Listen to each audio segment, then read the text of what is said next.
Glória a Deus. Queridos, nós estamos, desde a semana passada, trabalhando uma série de mensagens intitulada Mensagens sobre o Amor.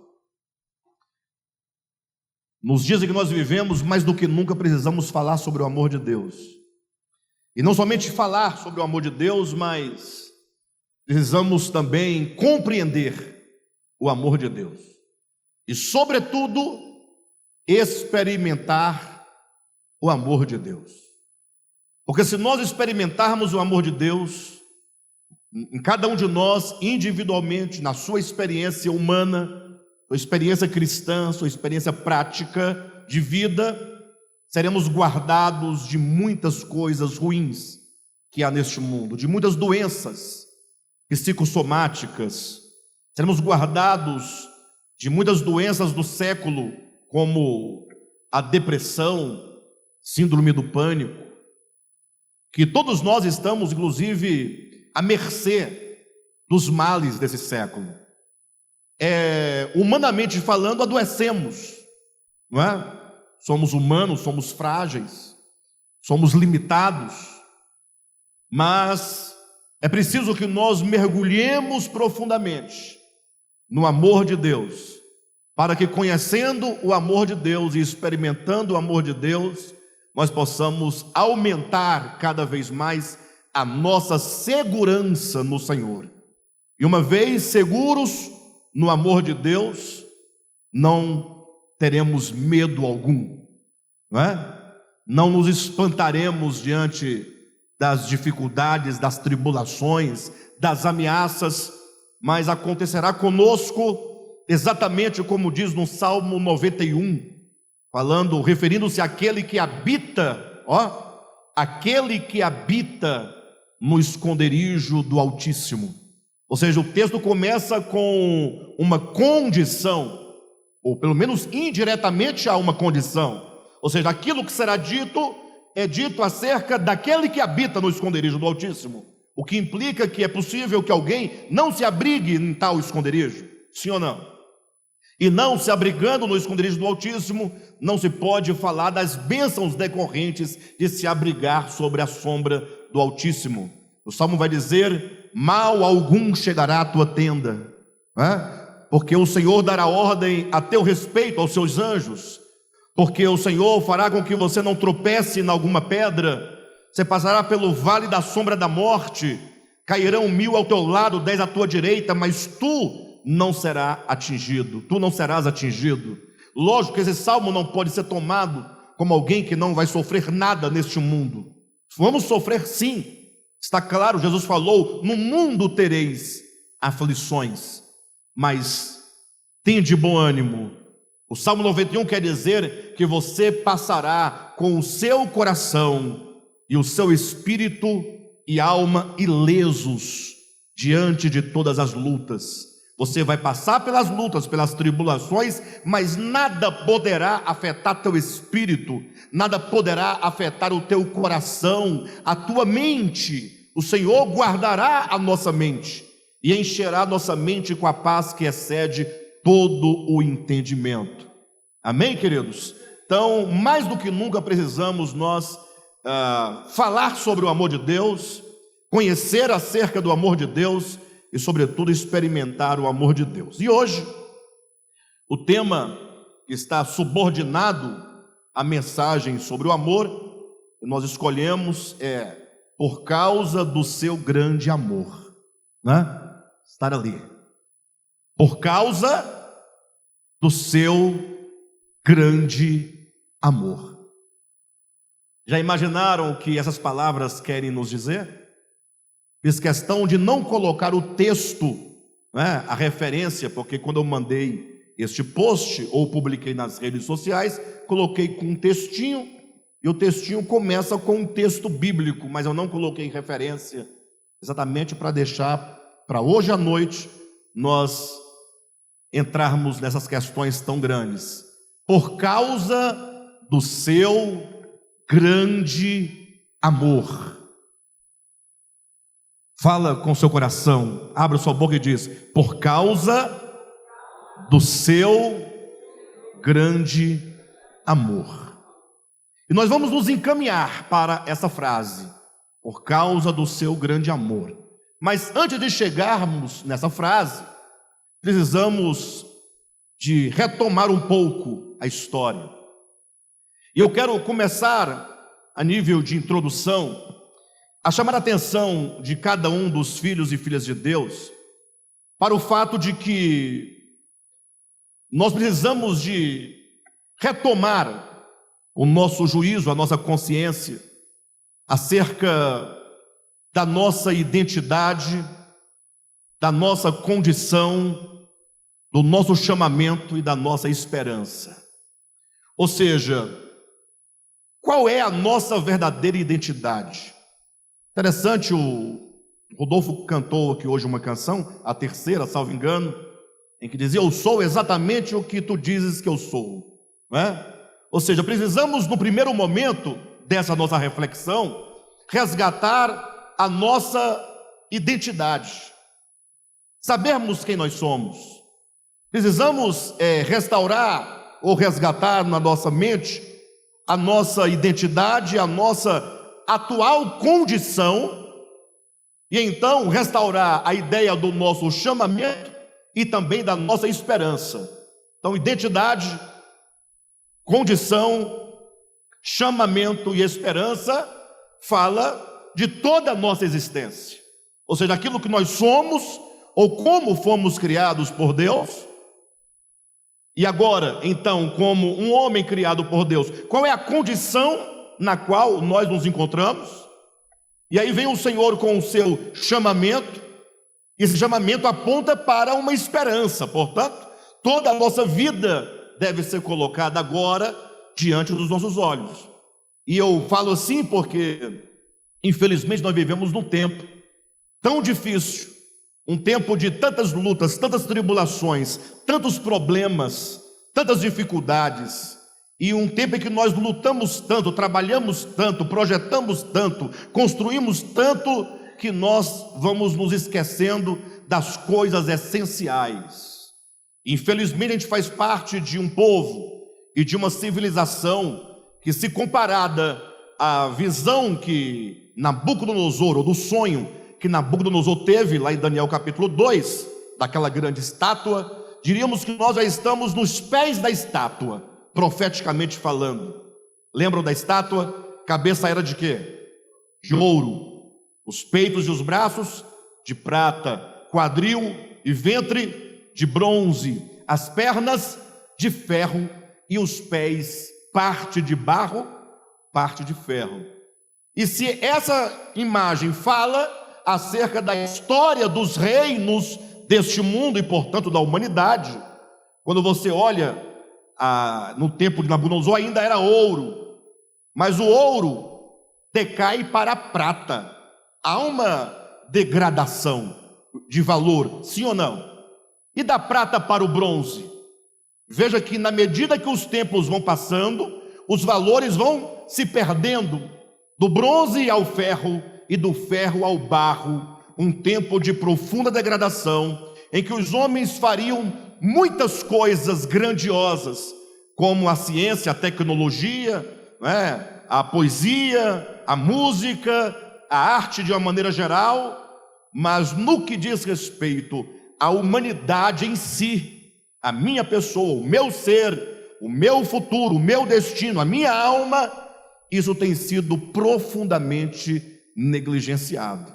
Então, mais do que nunca é preciso resgatar, falar um pouco sobre a nossa identidade. Temos que entender isso. Quem eu sou, segundo Deus. Como Deus me criou. Entender a minha essência.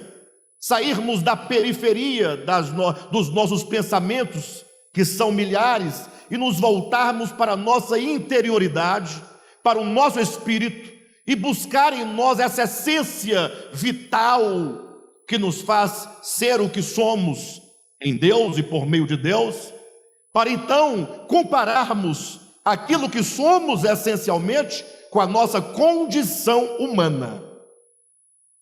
Quando você comparar a sua mais íntima essência interior com a condição humana, logo você vai ver uma grande degradação. Mas aí não para, porque você não pode entrar em desespero. O Senhor nos chamou, você foi chamado por Deus, e o momento em que Ele nos chamou, a nossa condição não era a melhor, não era das melhores, era uma condição muito trágica, e Ele nos chamou para uma esperança. Se você conseguir pensar esses 4 momentos da sua existência e compreendê-los à luz da Escritura, eu acredito que a sua vida começa a mudar um pouco, começa a alterar. Ou seja, é preciso que nós agora valorizemos na mente, na compreensão, aquilo que Deus tem a dizer acerca de nós enquanto seres criados por Ele, acerca da nossa experiência humana e acerca daquilo que Ele quer realizar em nossas vidas. E para tanto, eu gostaria de trazer de volta aqui como base da nossa reflexão a parábola do filho pródigo, a parábola das mais lindas da Escritura, aqui nesse ministério já tratada algumas dezenas de vezes, talvez uma centena e alguma coisa. Eu não vou dizer centenas porque é muito, né? Mas uma parábola da qual vocês todos estão muito esclarecidos, acredito, porque nós já falamos, né, uma vez, 2 vezes, e todos os pregadores aqui do púlpito trazem geralmente essa parábola, mas não há outra, né, a partir da qual nós possamos entender pelo menos 3 verdades fundamentais. Ou seja, a partir de agora, quando você olhar para a parábola do filho pródigo, você precisa, ao olhá-la, ao pensar a parábola, você trazer à sua mente que aquela parábola traz, pelo menos, dentre outras, 3 questões fundamentais. E a primeira questão que aquela parábola trata é a questão da filiação. A questão da filiação. Isso porque nós temos que tratar acerca da nossa identidade. E a parábola é bem simples. Ela começa dizendo: um pai tinha 2 filhos. E basta esse primeiro versículo para você ficar um tanto extasiado do modo como Deus fala acerca de cada um de nós. Observe que essa parábola ela está dentro de um conjunto de outras parábolas que Jesus fala para poder tratar acerca tanto de judeus quanto de gentios, ou seja, acerca da humanidade, acerca de todos nós. E Jesus começa dizendo: um pai tinha 2 filhos. E aqui nós precisamos parar um pouco e entender que no contexto de Jesus, olhem para mim, não havia essas ideias dogmáticas e teológicas como hoje se tem no meio cristão. Alguém pergunta: qual? Hoje em dia, quando se fala em filiação, quando se fala filho de Deus ou filhos de Deus, logo entra o pensamento teológico que já foi semeado e que te faz perguntar: quem é filho de Deus? E se você continuar a responder a essa questão, muito provavelmente a maioria dos cristãos dirão: filhos de Deus são os evangélicos de uma maneira geral. Filhos de Deus são aqueles que aceitaram a Jesus. Mas tudo isso dentro de um pensamento completamente dogmático. Ou seja, a partir de uma construção que fizeram dentro da Escritura para chegar à trágica conclusão de dizer: nós somos filhos de Deus.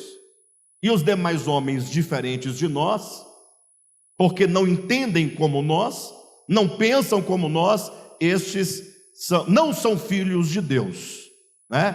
Mas Jesus, no seu contexto, né, quando ele fala essa parábola, não havia ainda nem o Novo Testamento escrito, para vocês terem uma ideia.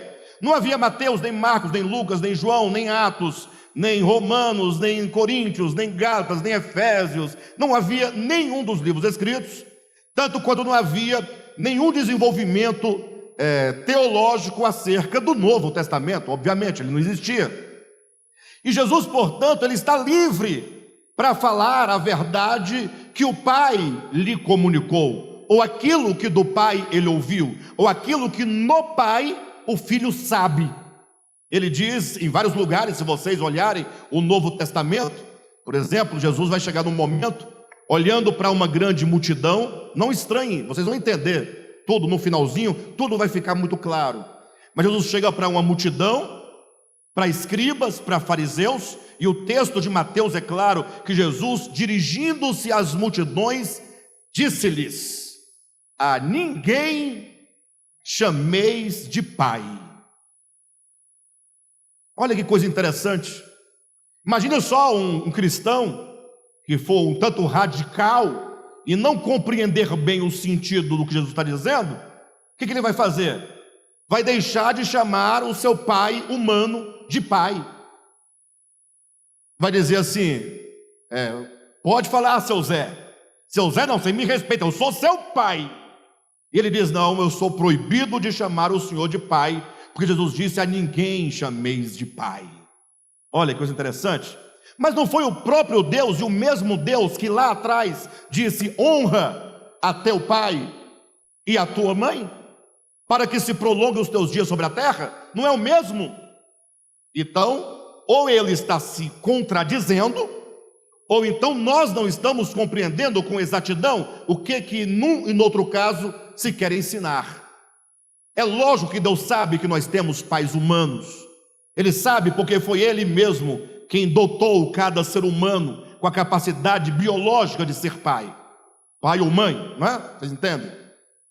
E quando Deus diz: olha, honra teu pai e a tua mãe, Ele diz: é para que se prolongue os teus dias sobre a terra. Ou seja, você tem pais humanos, pais terrenos, vocês têm genitores que trazem vocês ao fenômeno da existência humana.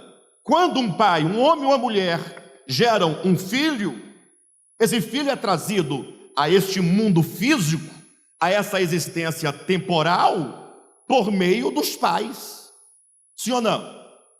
Tanto é que para poder acontecer de uma criança vir ao mundo, outras coisas têm que acontecer antes, não é? Tem que juntar os óvulos de um com o do outro para poder gerar o gameta, e do gameta, enfim, até chegar essa coisa linda que é cada um de vocês aí e cada um de nós.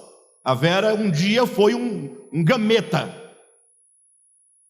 Eu fui gameta 2 vezes, que eu nasci no Gama, né? E fui gameta no Gama, Distrito Federal. Bem, de todo modo, Deus sabe que nós entramos no fenômeno da existência humana, essa existência temporal, que a Bíblia chama de bios, segundo os gregos é a vida, né? Enquanto o fenômeno que desponta no plano da existência.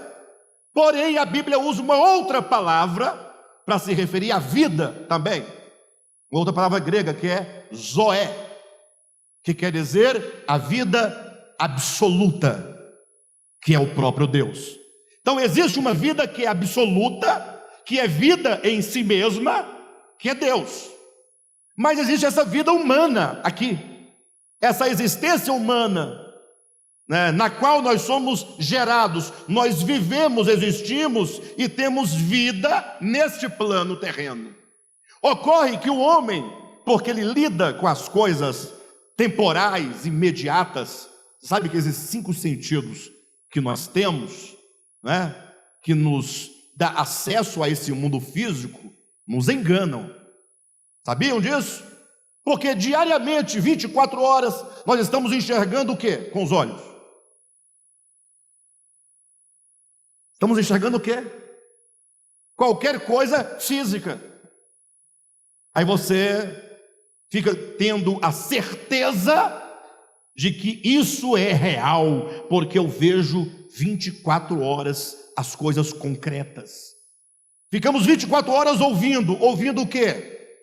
As ondas sonoras, físicas, desse plano da existência.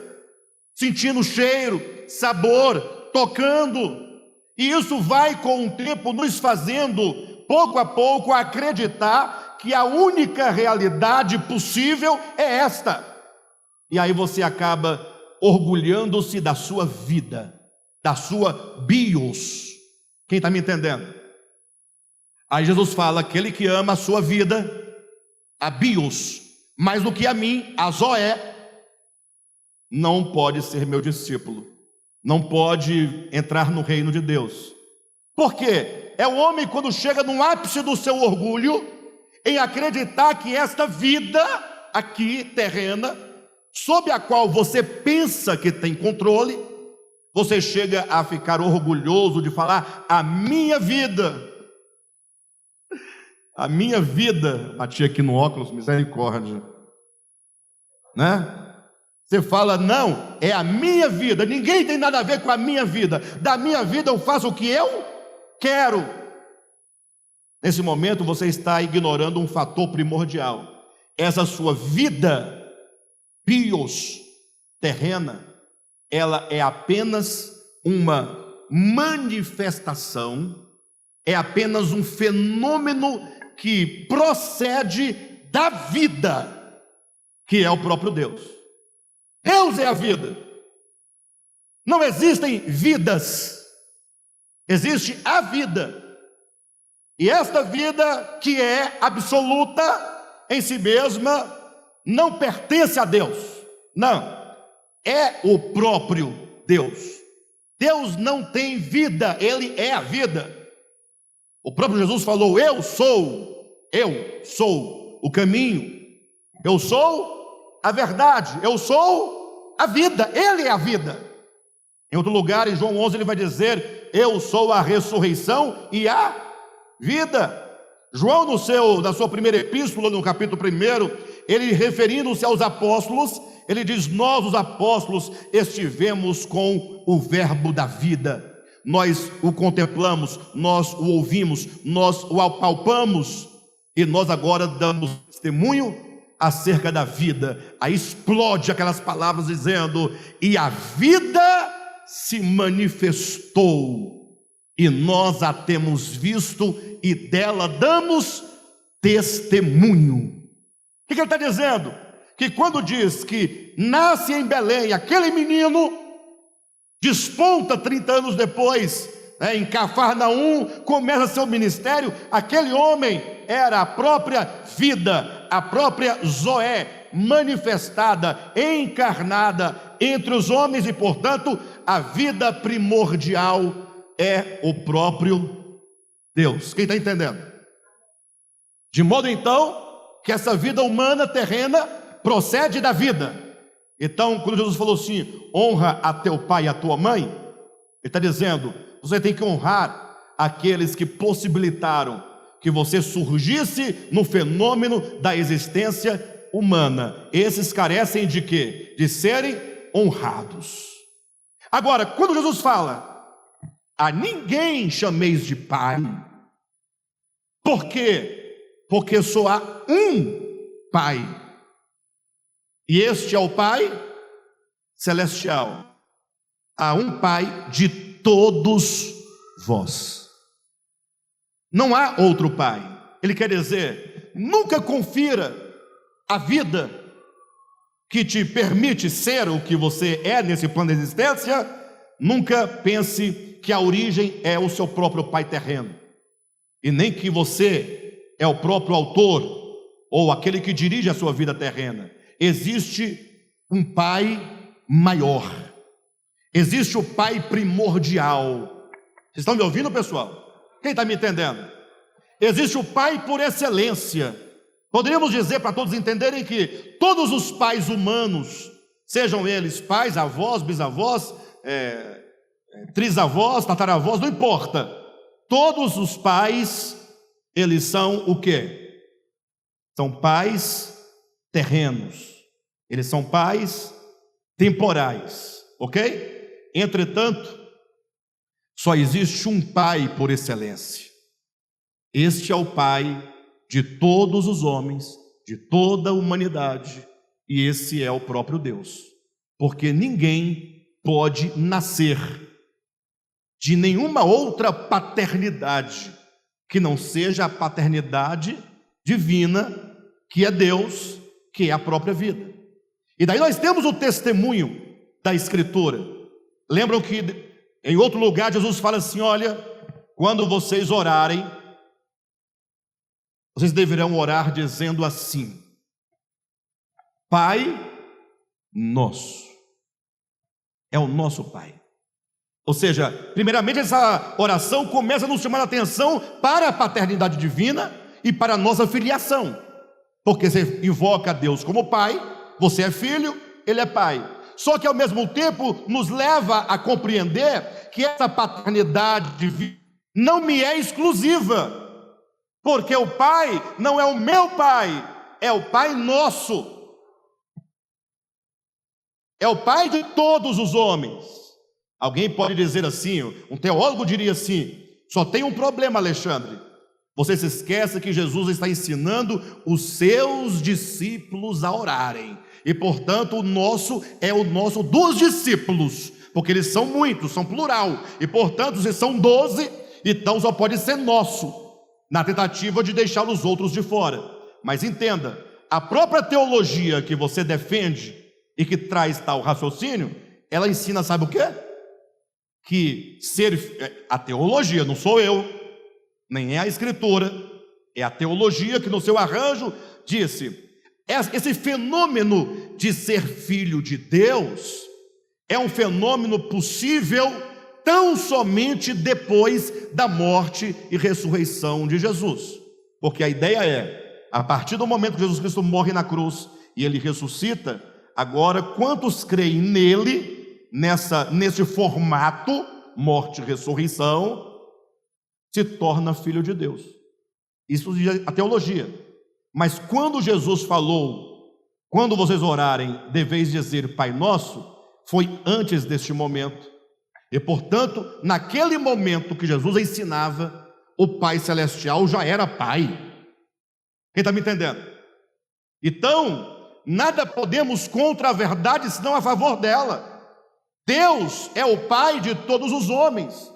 E aí basta você buscar lá em Gênesis capítulo 1, para você poder compreender uma coisa fundamental. Simples assim, capítulo 1, tanto quanto o capítulo 2 de Gênesis, que são os relatos da criação. Quando Deus cria o homem, como é o nome do primeiro homem? Adão.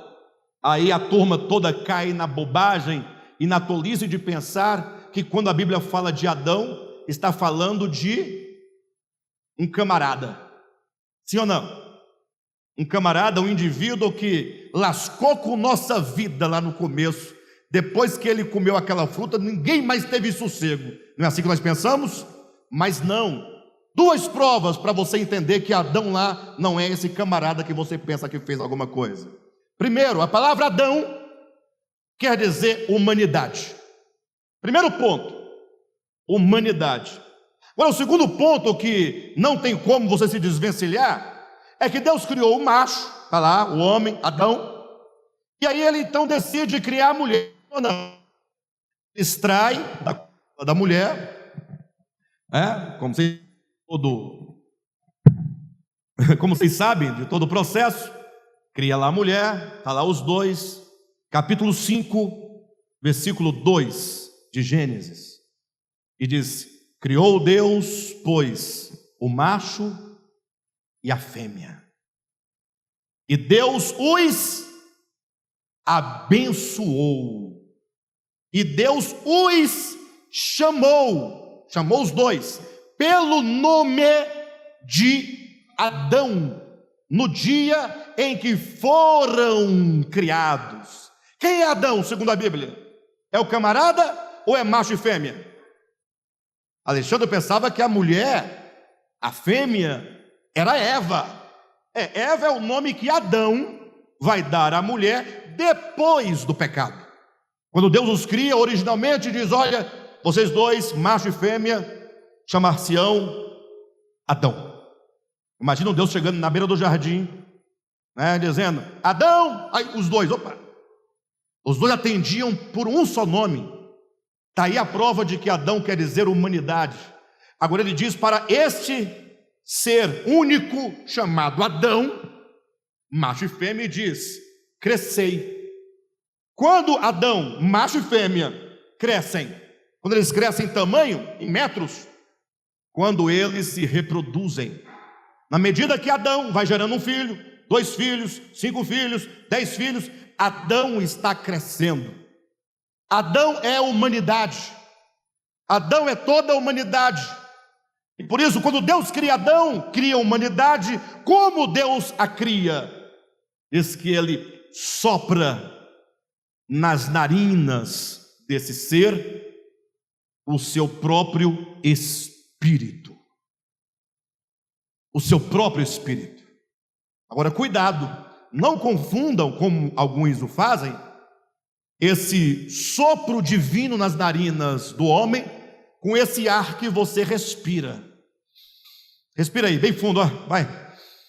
Esse ar aí não é o ar soprado lá. Esse ar aí faz parte de todo esse mecanismo do cosmo que Deus criou, essa terra, né? Com atmosfera, com oxigênio, e você com um pulmão, que é um mecanismo com a capacidade de insuflar, né? E expirar esse ar, né? Você inspirar e expirar, inspirar e expirar. Deus não tem esse ar que nós temos. Deus não respira. Porque respirar é uma necessidade. E Deus não tem necessidade. Ele é a vida. Ele é simplesmente. E quando Ele sopra, Deus não sopra vento, porque Deus não tem pulmões para poder ter vento e jogar esse vento para dentro de outro. Não, Deus sopra a si mesmo para dentro do homem. A palavra grega é clara, hebraica, né? Que Deus soprou o ruá divino, o Espírito divino para dentro do homem, e é esse Espírito divino que faz o homem a imagem e semelhança de Deus. Isaías capítulo 42, versículo 5 está dito: fala o Senhor que estendeu os céus, que formou a terra e que dá o seu Espírito a todos os homens que andam sobre a terra. Ou seja, Deus confere, Deus concede o seu Espírito a todos os homens que andam sobre a terra, e portanto todos os homens são filhos de Deus, e portanto Jesus tinha plena razão quando disse: um pai tinha 2 filhos. Amém? Então, primeiro ponto, a primeira verdade que ressalta na parábola do filho pródigo é a verdade da filiação.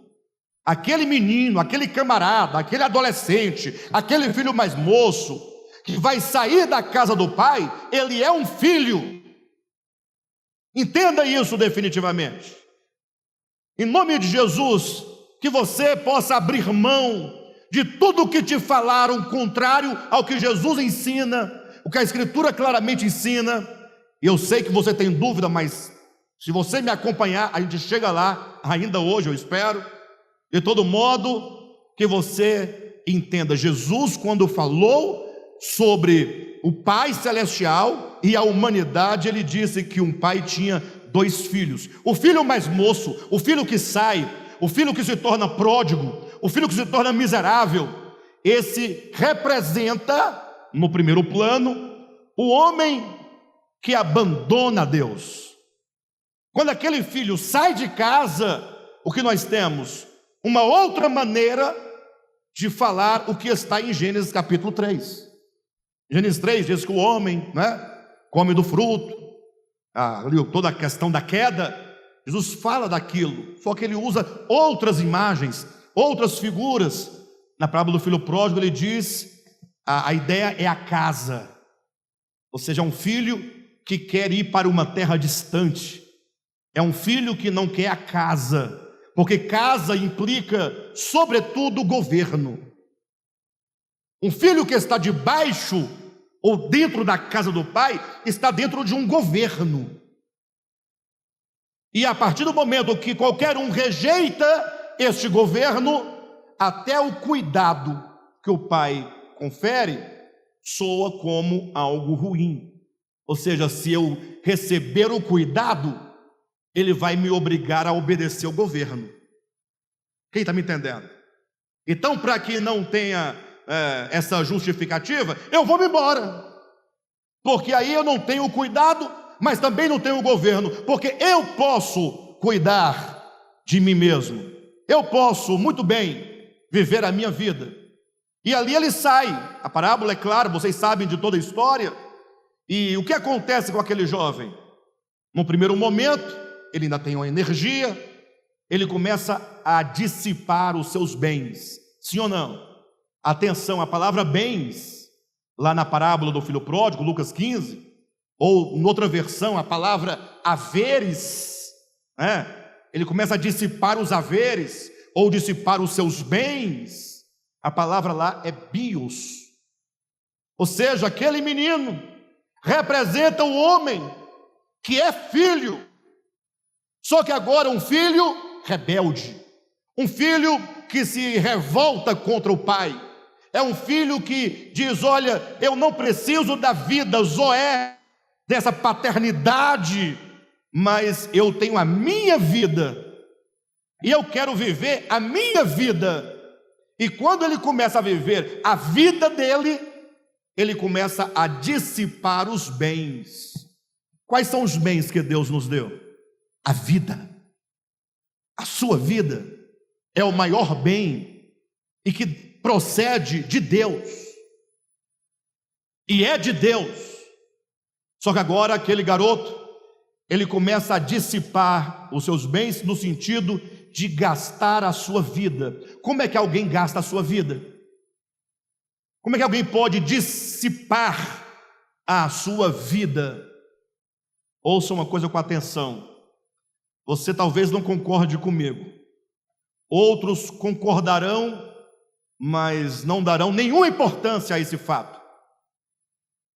Mas a verdade é que nós dissipamos a nossa vida, ou seja, nós somos aquele pródigo na nossa experiência, quando nós simplesmente fazemos da nossa vida, bios, da nossa existência, uma vida vivida para nós mesmos. Fala a verdade, eu tenho meus planos, não tenho? Minhas vontades, meus programas, minha família, sim ou não? Eu não tenho as minhas responsabilidades? Então eu começo a conduzir a minha vida de modo que ela seja sempre um resultado para mim mesmo. Lembram do texto que lemos semana passada?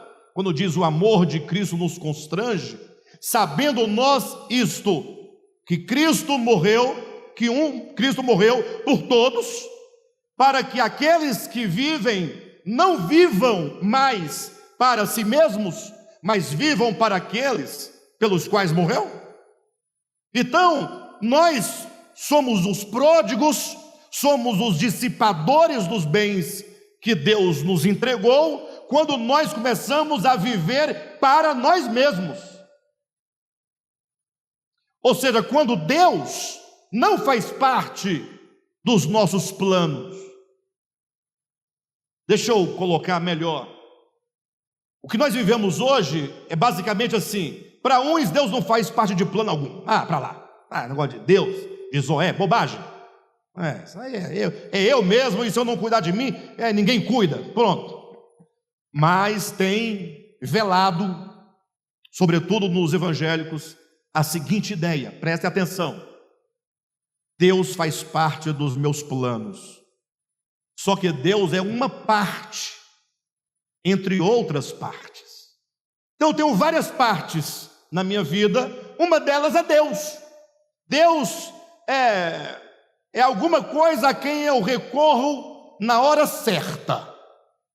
Deus não é coisa para toda hora, não, bobagem. Deus não é Deus para tudo, não, cada coisa no seu devido lugar. Deus é coisa de domingo, quando eu me lembro, culto, quando lembra, porque se não lembrar, é outra coisa. Deus é o chinelo velho, é aquele a quem nós buscamos quando as coisas não vão bem. Eu lembrei, Deus, quando sente uma dor, essa dor é esquisita, está diferente. Eu vou pedir oração para os irmãos. Essa dor, eu conheço dor, essa dor está estranha. Vou fazer um exame amanhã, aqui no cérebro, essa região do cérebro aqui, da próstata. E assim as pessoas vão colocando Deus como uma coisa a quem ela se refere ou busca quando precisa, ou quando aquela coisa encaixa na coisa que será feita. Culto combina com Deus, não combina? Agora, quando eu vou resolver o meu futuro, não, isso aí sou eu que resolvo, Deus é outra coisa. Deus é para domingo à noite, Deus é para uma doença, né? Deus é para o culto da vitória. Aqui é outra coisa. Então, Deus se torna apenas uma coisa. Então, assim nós começamos a dissipar a nossa vida. Porque quando fala do filho pródigo, aquela figura é tão estranha e esquisita que nós não achamos que podemos ser nós os pródigos. Porque pródigo para nós tem que ter cabelo bagunçado, barba sem fazer, dente sem escovar, banho sem tomar, sem comida para comer. Quando você vê um mendigo na rua, você fala, lembrei do filho pródigo. Parece, lembra, mas você olha para você, cheiroso, bem vestido, cabelo penteado, né? Usa desodorante Dove nas axilas, Dove para ficar com a pele macia. Você não se vê pródigo. Mas entenda que toda aquela miséria espiritual daquele rapaz são misérias espirituais. Porque daí, logo quando a Bíblia descreve aquela cena de cabelos desgrenhados, barbas desgrenhadas, camarada todo peludo, roupas rasgadas, fedendo a porcos, com fome, na miséria, na desgraça, sem nada, aquele jovem naquele momento, primeiro ponto é a filiação, não foi? Nós falamos? Filho? Ele é filho ainda? Deixou de ser filho? O pai deixou de ser pai dele? O que ele perdeu aqui? A imagem. Primeiro, filiação. Segundo, imagem. O homem criado à imagem e semelhança de Deus para refletir a Deus.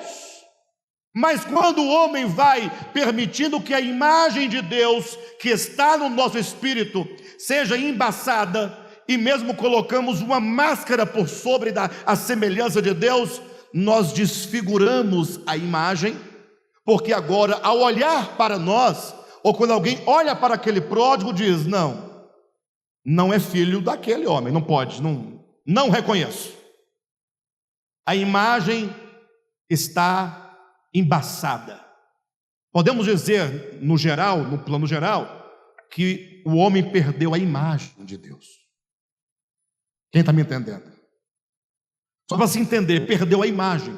Então, se o primeiro ponto é a filiação, que não pode ser tocada, a imagem pode ser maculada. Por isso que às vezes vocês olham para um ou para outro, ou para mim e vice-versa, e o que nós vemos? Nós vemos qualquer coisa, menos Deus.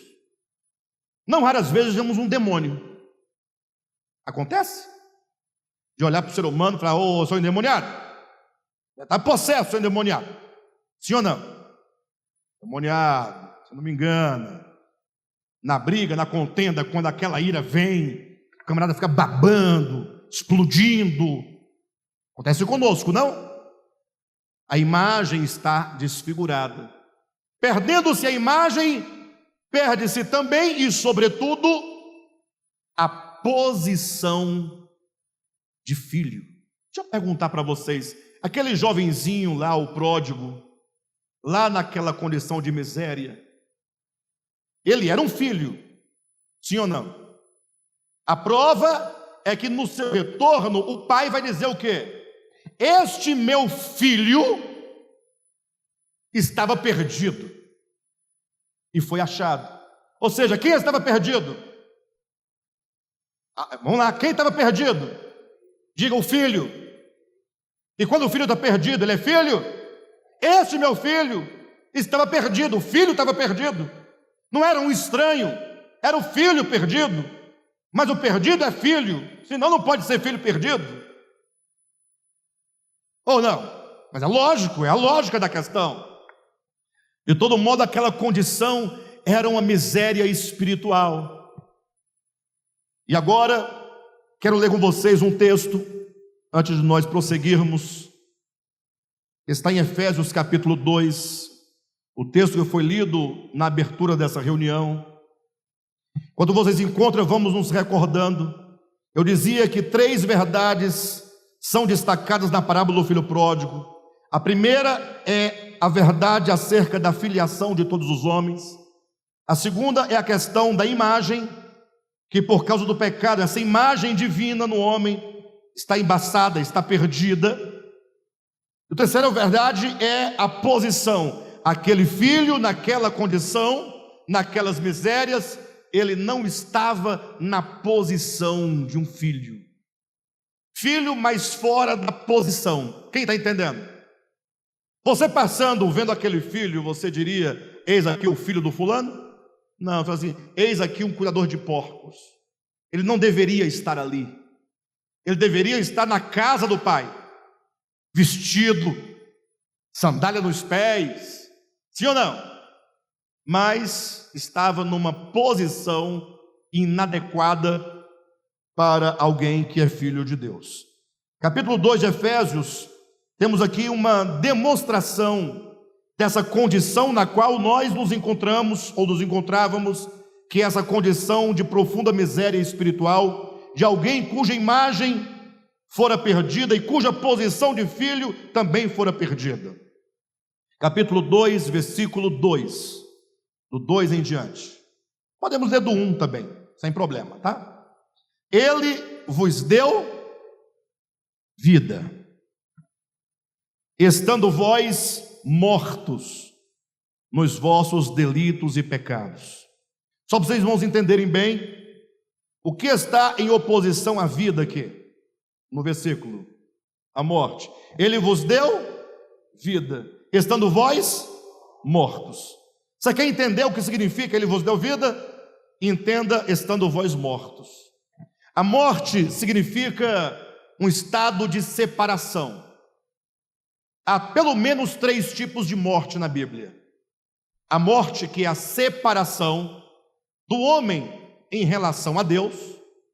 É como se abrisse entre o homem e Deus um espaço, um abismo, de modo que o homem não podia alcançar a Deus. É aquilo que está em Isaías, que as mãos de Deus não estão encolhidas para que não possa abençoar, mas são os vossos pecados que fazem separação entre mim e vós.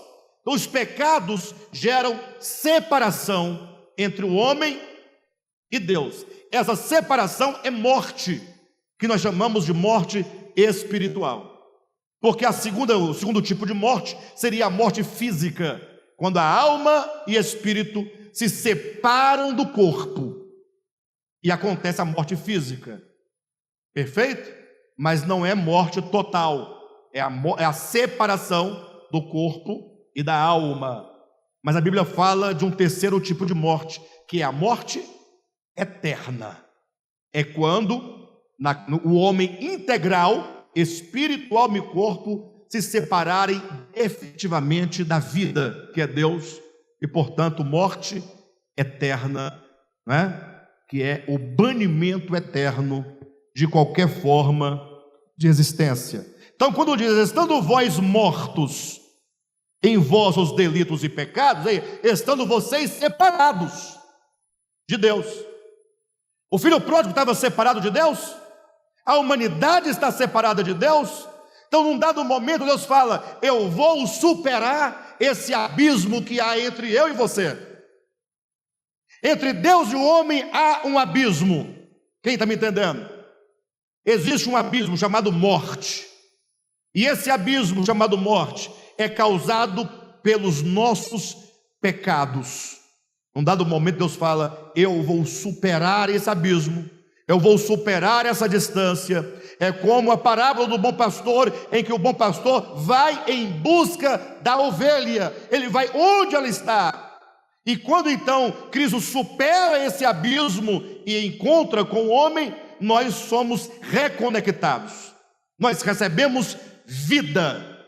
Então, como diz o texto, Ele vos deu vida, estando vós mortos nos vossos delitos e pecados, nos quais andastes outrora, nos pecados, segundo o curso deste mundo, segundo o príncipe da potestade do ar, do espírito que agora atua nos filhos da desobediência, entre os quais também todos nós andamos outrora, segundo as inclinações da nossa carne, fazendo a vontade da carne e dos pensamentos. E éramos por natureza filhos da ira, como também os demais. Entenda, filhos da ira, não como filiação. Cuidado, olhem para mim. A ira é algum ser? A ira é um ser? A ira pode gerar filhos? E quando se fala filho das trevas, treva pode gerar filho? Quando fala filho das trevas ou filho da ira, está dizendo que você está numa condição profunda de identificação com as trevas. Ou, no caso, filhos da ira, que aquela condição é uma condição em que a ira fatalmente recairá sobre você. Mas não é filiação. Ou seja, a nossa condição na qual nós nos encontrávamos era de pecado, andando nós segundo o príncipe o curso deste mundo, segundo o príncipe da potestade do ar, do espírito que atua nos filhos da desobediência. Andávamos nós segundo a inclinação da nossa carne, fazendo a vontade da carne e dos pensamentos. Éramos por natureza filhos da ira, como também os demais. Versículo 4: mas Deus, como um mas faz toda a diferença. Versículo 1, versículo 2 e versículo 3 é a condição de miséria, de pecado, de morte do pródigo. Mas o pródigo é só o pródigo da parábola, então é a condição nossa situação. Quem está entendendo? De maneira agora que, depois que demonstra tudo isso, é dito, mas Deus. O que se podia esperar de mim e de você, nessa atual condição, andando no curso deste mundo, debaixo da orientação do governo, do domínio, da influência do Deus desse século, do curso deste mundo, do príncipe da potestade do ar, completamente tomado pelos desejos da carne e do pensamento. O que se podia esperar de cada um de nós? Qual a saída para nós? Quem teria uma solução? Mas aí o versículo 4 diz, mas Deus. Aqui é uma parte da escritura para você poder orar, para você refletir, para você declarar, mas Deus. Esse mais quer dizer, a nossa história vai mudar. A nossa história muda quando Deus entra na história. Esse mais quer dizer, a nossa história vai mudar radicalmente, exatamente no oposto do que nós estávamos. Mas Deus, sendo misericordioso, Deus sendo misericordioso, amém, igreja? Deus é misericordioso? Não. Deus não é misericordioso. Talvez você possa ser misericordioso, mas Deus é rico, abundante em misericórdia, muita misericórdia. E de onde vem tanta misericórdia para nós? De onde procede? Por causa do grande amor com que nos amou. por causa do seu grande amor, com que nos amou. Ah, amado, se esse amor de Deus não mudar a nossa disposição, nada mais muda. A pregação é só uma exposição teórica de uma verdade, de uma realidade infinita que só pode ser experimentada dentro do seu coração, somente no seu espírito. A pregação não pode mudar você enquanto informações, enquanto explicação, mas essa verdade pode. Vá para casa hoje dizendo: mas Deus, sendo rico em misericórdia, por causa do grande amor com que nos amou, como diz o texto, e estando nós mortos em nossos delitos, nos deu vida juntamente com Cristo. Pela graça sois salvos. Pela graça sois salvos.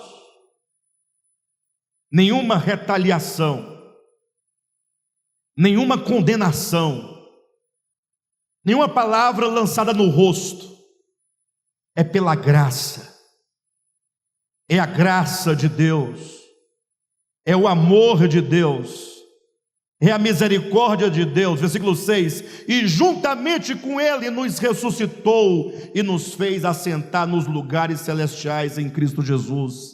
Sabe para quê?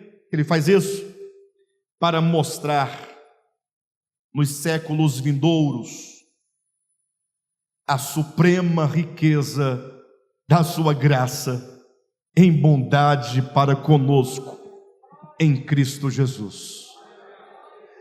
Irmãos, o universo vai olhar para a humanidade depois de toda a sua história, e eles vão olhar e vão dizer: mas esse povo aqui era aquele daquela época,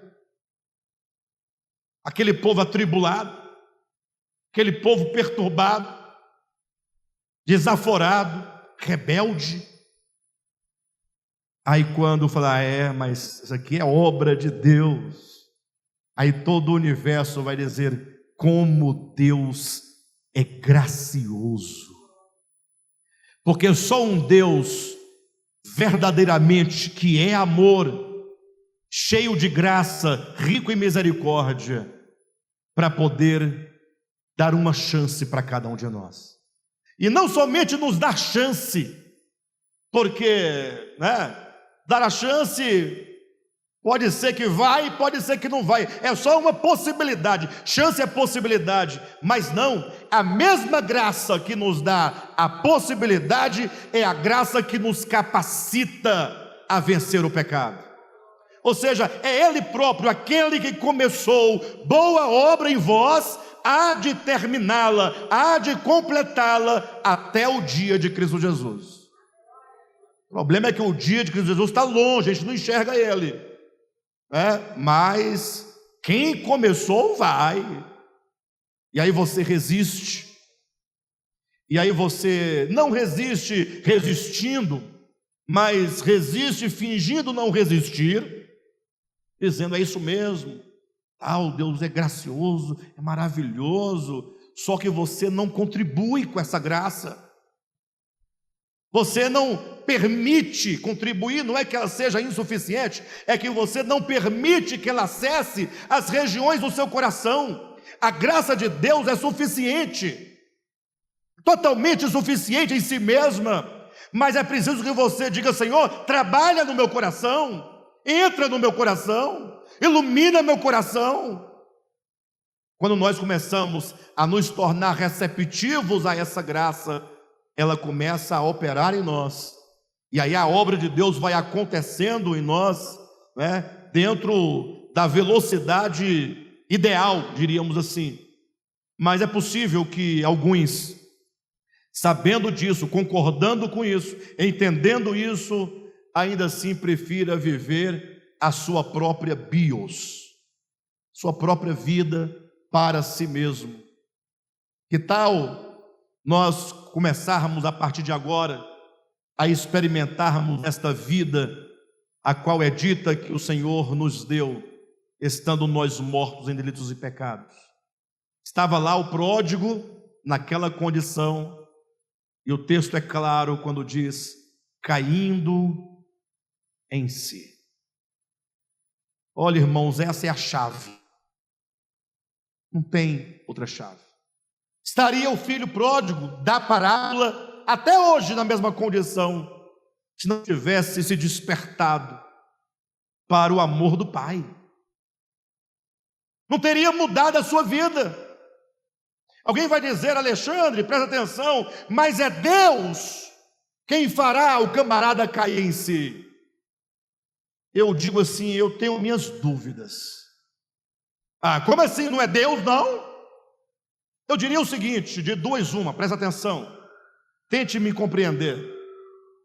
Se é Deus mesmo, e só depende dele e de mais ninguém, por que ele não faz isso com você?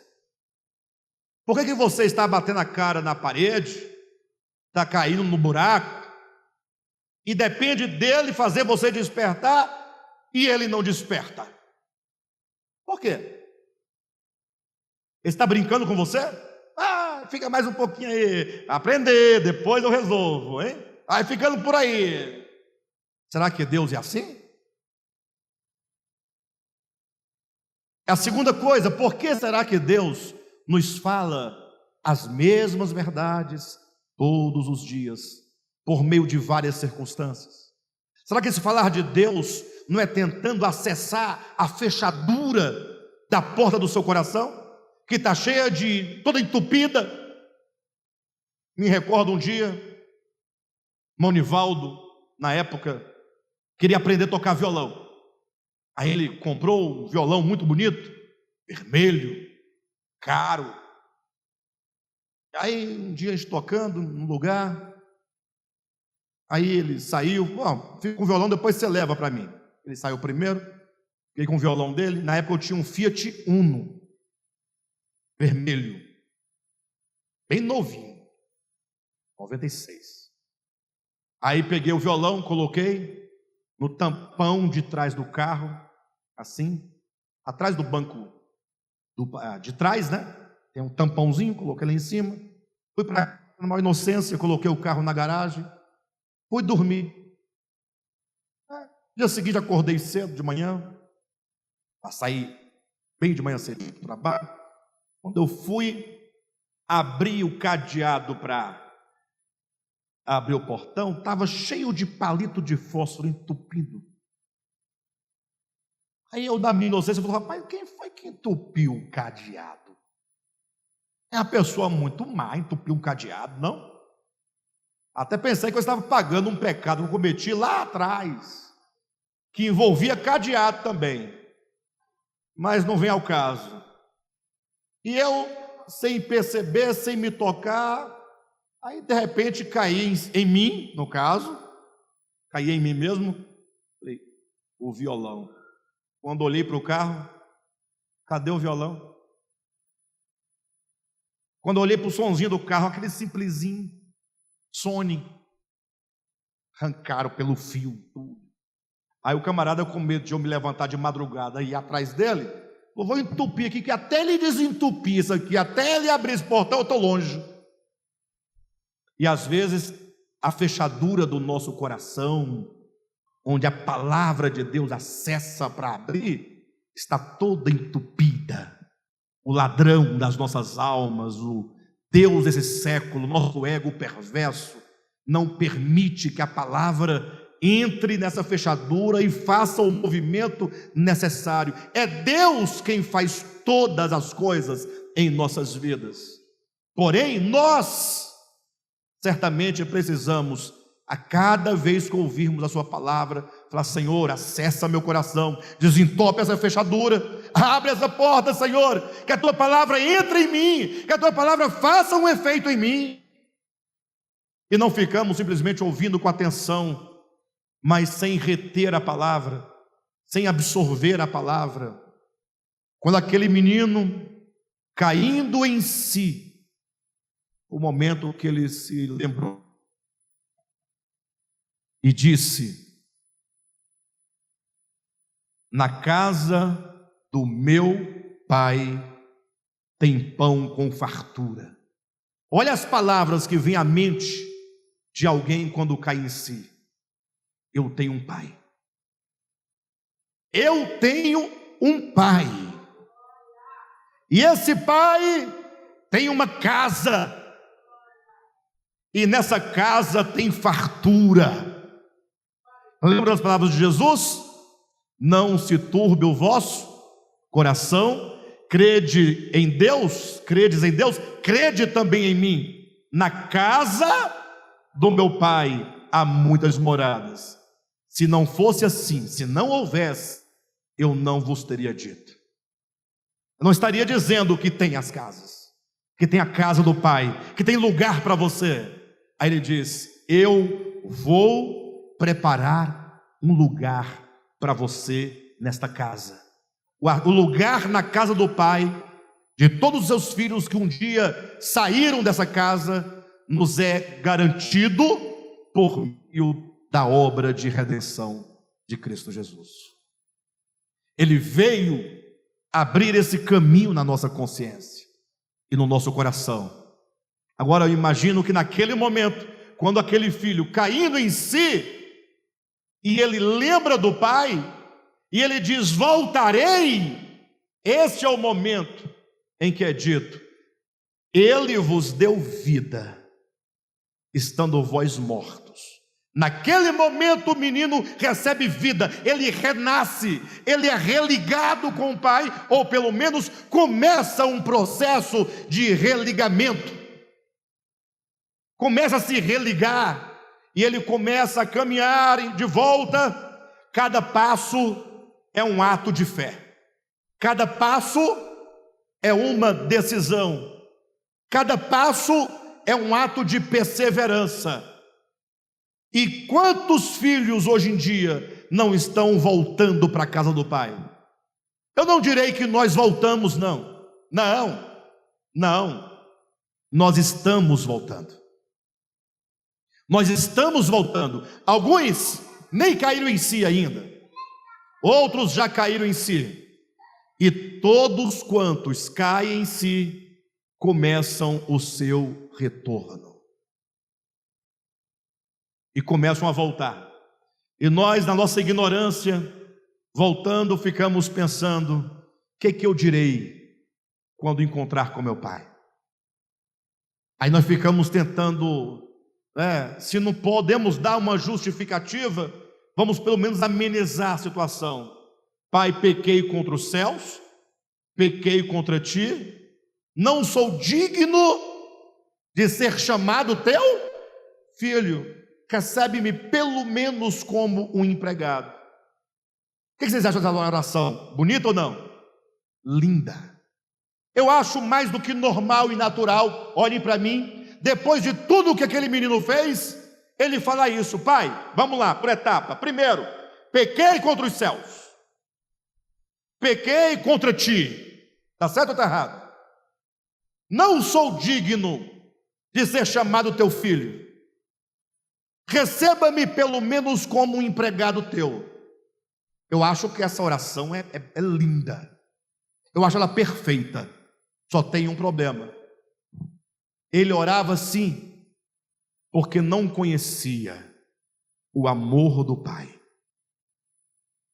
Não conhecia, porque é dito na Escritura que quando ele ainda estava longe, em meio ao caminho, ou seja, o pai não tinha ouvido suas justificativas ainda, suas fundamentações, suas explicações, e o pai correu ao encontro. Para o pai correr ao encontro, encontrar-se com você na metade do caminho, não precisa explicar nada. E quando encontra que o filho diz: pai, pequei contra ti, pequei contra o céu, está falando, e o pai não dá atenção, simplesmente diz: tragam sandálias, tragam o melhor vestido e tragam o anel de autoridade, e coloca sobre o dedo do filho, e vamos fazer uma grande festa.